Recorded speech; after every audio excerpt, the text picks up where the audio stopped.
રાજકોટમાં શિક્ષણ હબ બનતું આવી મોટી મોટી વાતો વચ્ચે જ્યારે આવા સમાચારો સામે આવતા હોય કે ડમી સ્કૂલો ચાલતી હોય, વિદ્યાર્થીઓ ડમી ચાલતા હોય, સ્કૂલનું મંજૂરી ક્યાં કોઈને સ્કૂલ ચાલતી ક્યાં કોઈ, ત્યારે એમ થાય કે ખરેખર રાજકોટ હબ છે।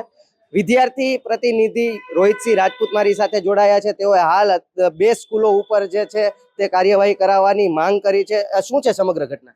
રાજકોટના પેડલેક રોડ ઉપર આવેલી new flora English medium school, જેમાં રાજ્ય સરકારે તેમના મંજૂરી સ્કૂલને આપી, તે પેડલેક રોડ પર બોલે છે। અને 2024માં જ્યારે ટીઆરપી અગ્નિકાંડ થયું ત્યારે રાજકોટ મનપા દ્વારા સ્કૂલો અને ક્લાસીસોમાં જે ચેકિંગ હાથ ધરવામાં આવ્યું હતું, જેમાં આ સ્કૂલ પાસે ફાયર એનઓસી અને બીયુ સર્ટિફિકેટ ન હોવાના કારણે સ્કૂલને સીલ કરવામાં આવી હતી। શિક્ષણ વિભાગના નિયમ પ્રમાણે તો સ્કૂલની તમારે સ્થળ ફેરવવું હોય તો જિલ્લા શિક્ષણ તંત્ર પાસેથી સ્થળ ફેરની મંજૂરી લેવી પડે, પરંતુ આ સ્કૂલના સંચાલકે કોઈ જાતની મંજૂરી લીધા વગર એક સાડીના કારખાનામાં ગોડાઉનમાં પતરાના શેડ નીચે દિવાલો ઊભો કરી અને સ્કૂલો ધમધમતી કરી।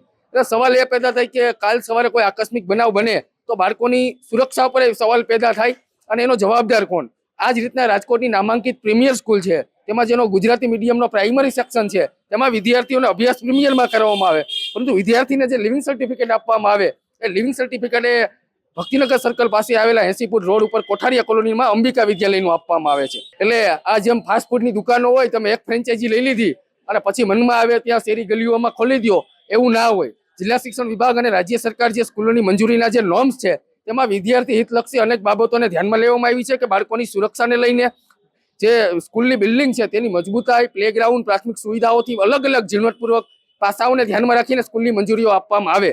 જો આ પ્રકારે આવી રીતના સ્કૂલની મંજૂરી અન્ય સ્થળે અને એડમિશનો બોગસ બીજા સ્થળે આવી ભૂતિયા સ્કૂલો જો રાજકોટની અંદર ખોલતી રહેશે તો ક્યાંક ને ક્યાંક વિદ્યાર્થીઓના વાલીઓ જે મોંઘીદાટ ફી ભરે પણ બાળકોની સુરક્ષાને લઈને જો કોઈ જાતની સુવિધા નહીં હોય તો ગંભીર પ્રશ્ન છે। અમે આ બાબતે જિલ્લા શિક્ષણ તંત્રને ફરિયાદ કરી છે અને જિલ્લા શિક્ષણ વિભાગે બંનેમાં તપાસ કમિટીનું ગઠન કર્યું છે। રાજકોટ હવે જ્યારે શિક્ષણનું હબ બનતું હોય ત્યારે આવી ભૂતિયા સ્કૂલો તેની ઉપર એક કાળો ડાઘ ન બને એ જવાબદારી પણ આપણી છે। આપણે સૌએ આ ભૂતિયા સ્કૂલો, ડમી સ્કૂલો, આ જે ચાલી રહ્યું છે ગેરરીતિ, એને બંધ કરવા પડશે અને ક્યાંક ને ક્યાંક વિદ્યાર્થી લક્ષી કામો થાય તેના ઉપર વધારે પ્રાયોરિટી રહે એ ઉપર ધ્યાન દેવું પડશે। સહયોગી યુવરાજ ચૌહાણ સાથે પ્રતિપાલ સિજાલા, ફૂલચાપ ડિજિટલ, રાજકોટ।